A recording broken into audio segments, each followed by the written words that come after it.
Assalamualaikum warahmatullahi wabarakatuh. Perkenalkan, kami dari kelompok 4 ingin mempresentasikan hasil diskusi kami terkait efusi pleura yang disusun oleh 1. Hengki Hikmawan Nugraha, 2. Eling Indra Bakti, 3. Heksawayu Ningtyas, 4. Vina Rahmawati, 5. Erdiana Marlentina. Definisi efusi pleura menurut Huda 2015 adalah efusi pleura adalah penumpukan cairan di dalam ruang pleura yang terletak di antara permukaan visceral dan parietal. Proses penyakit primer efusi pleura adalah pengumpulan cairan dalam ruang pleura yang terletak di antara permukaan visceral dan parietal. Proses penyakit primer yang terjadi tetapi biasanya merupakan penyakit sekunder terhadap penyakit lain.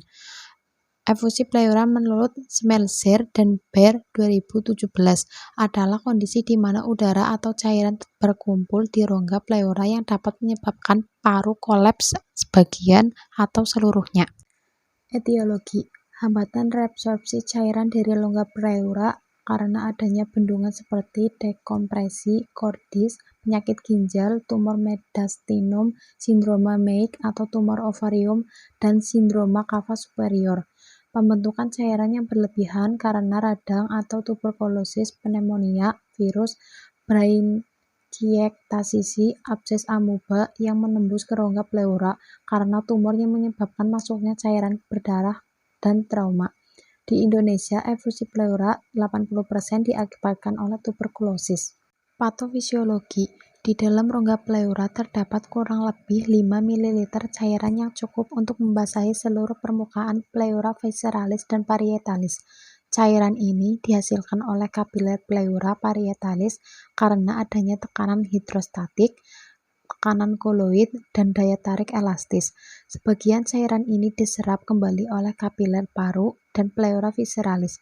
Sebagian kecil lainnya 10-20% mengalir ke dalam pembuluh limfe sehingga posisi cairan di sini mencapai 1 liter per hari. Terkumpulnya cairan di rongga pleura disebut efusi pleura. Ini terjadi bila keseimbangan antar produksi dan absorpsi terganggu, misalnya pada hiperemia akibat inflamasi, perubahan tekanan osmotik, peningkatan tekanan vena, atau gagal jantung. Komplikasi: 1. Yaitu fibrotoraks, efusi pleura yang berupa eksudat yang tidak ditangani dengan draining yang baik akan terjadi perlekatan fibrosa antara pleura parietalis dan pleura visceralis. Jika fibrotoraks meluas dapat menimbulkan hambatan mekanis yang berat pada jaringan-jaringan yang berada di bawahnya. Atelektasis: atelektasis merupakan pengembangan paru yang tidak sempurna yang disebabkan oleh penekanan akibat efusi pleura. Yang selanjutnya yaitu fibrosis. Pada fibrosis paru merupakan keadaan patologis di mana terdapat jaringan ikat paru dalam jumlah yang berlebihan. Fibrosis timbul akibat cara perbaikan jaringan sebagai lanjutan suatu proses penyakit paru yang menimbulkan peradangan. Pada efusi pleura, atelektasis yang berkepanjangan dapat mengakibatkan pergantian jaringan baru yang terserang dengan jaringan fibrosis, menurut Londong Salu 2017.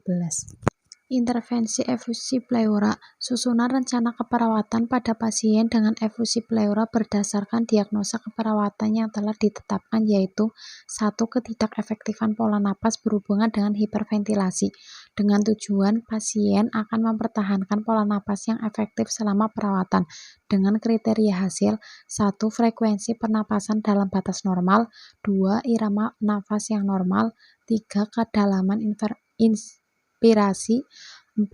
Tidak adanya suara napas buatan, 5. Tidak ada retraksi dinding dada.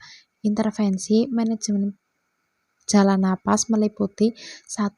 Monitor tanda-tanda vital, 2. Posisikan pasien untuk memaksimalkan ventilasi, 3. Auskultasi suara nafas, catat area ventilasinya menurun atau tidak ada, dan adanya suara nafas tambahan.